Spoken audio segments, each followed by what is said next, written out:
Hello everybody, welcome to DC Time. I'm Dean, and as you can see, Chris not with me again this week. It's a big bummer for me, bummer for you for sure out there, that you're just stuck with me again for another week.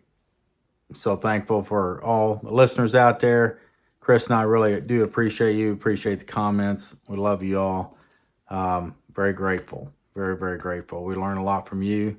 We learn a lot from getting together and doing this show. So we really appreciate all our listeners. I'm glad to have you on board.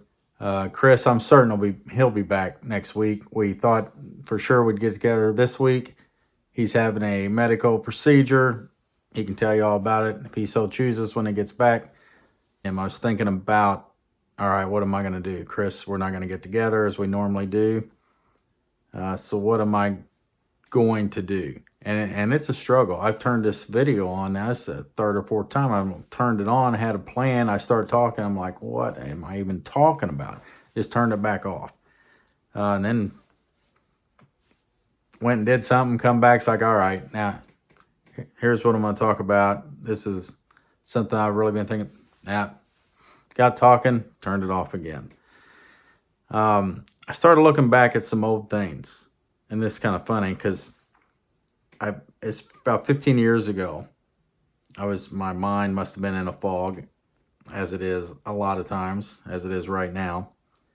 And I just wanted to get some things down. So I'm going to share some of these things with you, and we'll see where this goes. All right, I wrote down here about 15 years ago, my mind is mush. It's very difficult to focus.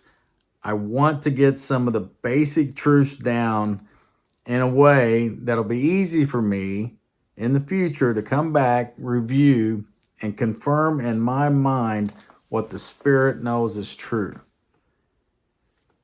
And so I just read that and I thought that was just kind of cool, that what the Spirit knows is true. Have you ever, when you learn and come onto things, does it hit you sometimes like, man, I always knew that. I always knew that was true. Like somewhere in there, you knew it.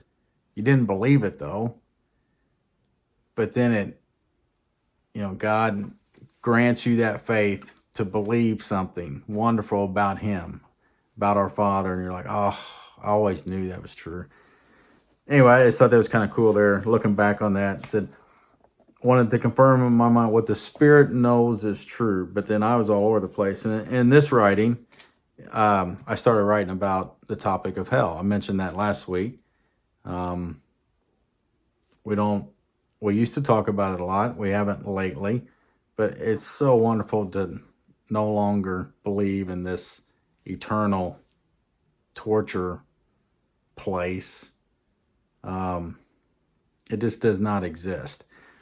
Chris and I here, if you're new to the show, we no longer believe in, we grew up with the idea that there's a heaven and a hell. And we no longer believe in this hell place. And it's not because we don't believe Scripture. It's because we do believe Scripture. We believe all of Scripture now.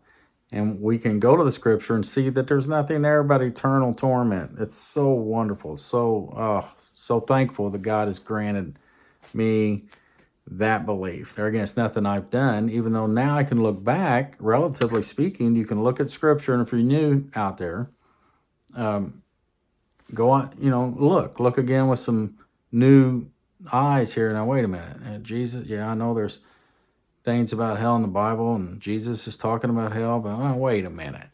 Jesus didn't speak English. Okay, so what word did he use? And then you're off and running. Look at what scholars say about what the words mean.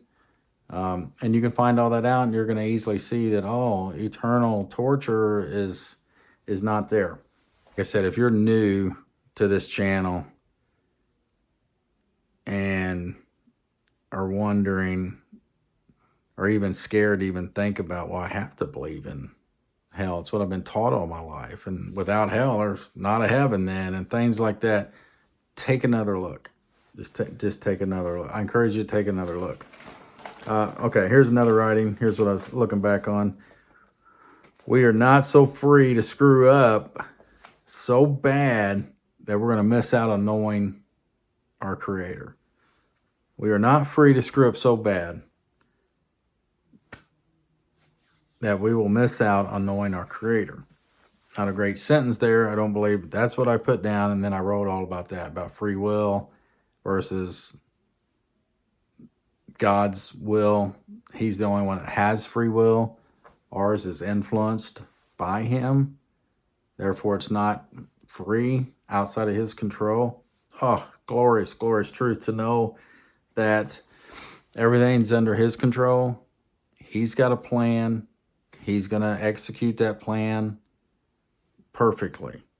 And that's a beautiful, beautiful truth. I used to think the system that I was familiar with was more like pass-fail system.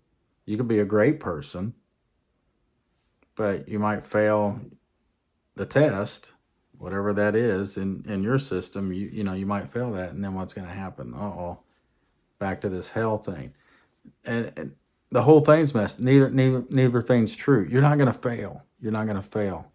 All right? God made you. He loves you. You've come out of Him. He's happy with what He made. So how are you going to fail? God's going to applaud you. He can't wait to see you come through His plan, the plan that He's laid out for you. Even now, what we're going through, tomorrow's planned out for us. Every step of it by Him. Wonderful truth. Wonderful to be given that faith to believe that. That can ease your mind, bring you a lot of peace. Thanks. Didn't used to believe that. Didn't used to believe that He was, used to say He was in control, but then I somehow thought it was all up to me. And if I did wrong, right? What's going to happen? I was thinking back on some of those times when I was trying to, figure some things down, get some things straight in my mind. I was just writing a lot of things down.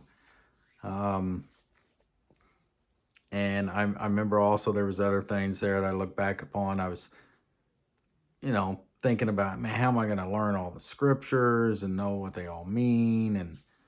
And thankfully, today, I can say I know that all those scriptures, all of it,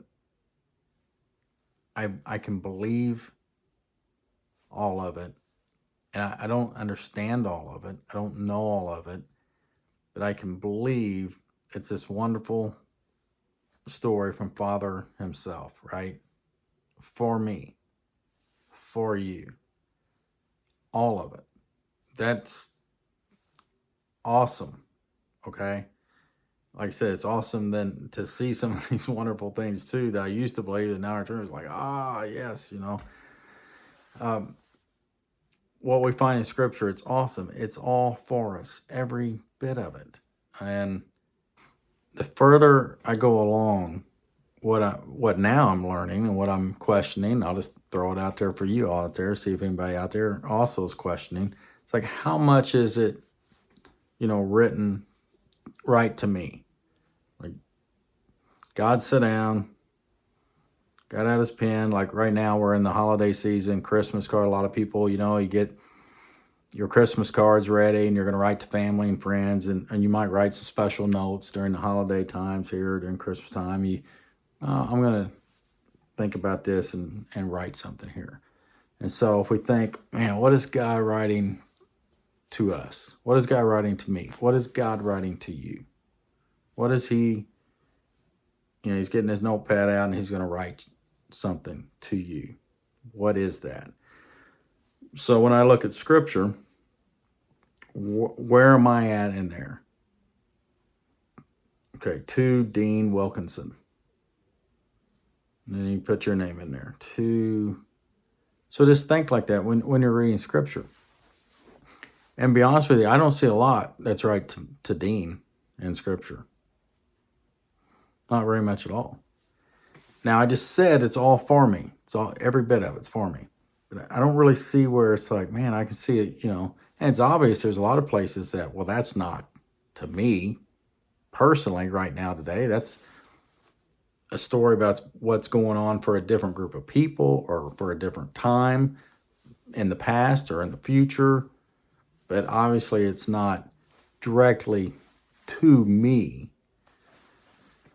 Still for me, for my learning, for my benefit, but not to me. So you start learning like, oh no, wait a minute. Some of the stuff here about the law, it's not even for me. It's for another group of people. And you learn that and you're like, oh, wow. I said, it's like I always knew that. Somehow you knew that, okay, that makes sense now. So where do you draw the line though? Where does that go? Who tells us, or where in scripture does it tell us this is for you right here? Here's the line. Everybody draws a line differently. So where do you find yourself in there? It's just a question. What does your heart say, right? What is your in here? What does it say when you're reading scripture? How do you know it's for you? It's just something I've been thinking about. So I thought I'd throw it out there. Let me finish with some verses here that I was looking up to go along with some of the thoughts. Acts 17:28, for in him we live and move and have our being, as certain also of your own poets have said, for we are also his offspring.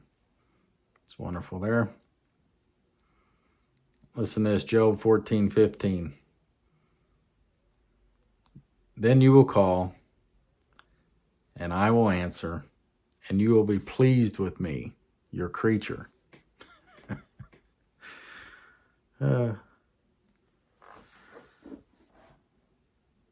That's awesome. All right, Psalm 104. Let me look that one up. Psalm 104:31.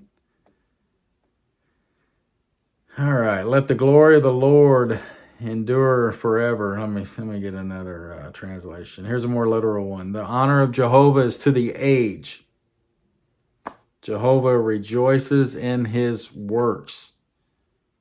Another one says, let the Lord rejoice in his works.